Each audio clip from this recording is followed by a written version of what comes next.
Commonly when we think of dog training, we think of village halls or being out in public places, and the area that many people overlook is dog training in the house, teaching the dog manners almost for when people arrive and when you're living your daily routine. So for example, when you're eating your evening meal with your family or when you're watching TV perhaps in the evening, it's about conditioning the dog to a set of rules and teaching actions, again for subsequent rewards. Right. I work as a behaviour practitioner, which involves going to many houses over the course of a year, and during that time I get to see lots of dogs in their home environment and how many people struggle to control dogs in the presence of visitors. With the changing laws in the UK, it's perhaps even more important now that we have control of our dogs when people call at the house. My advice in these cases is really that if you have a nice, balanced, normal-tempered dog, then you need to start teaching the dog to do specific actions. And as with all dog training, it's about you teaching the action that you want and imparting a reward for compliance.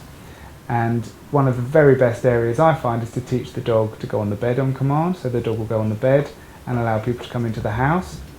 You can then check whether your visitor is okay and comfortable in the presence of your dog, and if not, you can remove the dog, or you can release the dog to see the guest.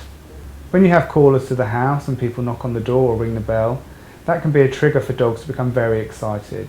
For dogs, that has to be a main event in the day. Something's happening and they wish to be involved and see what's going on. And people can find it very difficult to control the dog in those instances. And for callers to the house, some people may be concerned about meeting dogs or meeting your dog, and therefore you should really put in place some training techniques to manage that interaction around the door so that you're more in control than the dog. Lots of people tend to have to battle their way to the front door to get past the dog, to squeeze through, to allow people into the house, and then your visitors are confronted by an excited, bouncy dog. And not everybody likes that.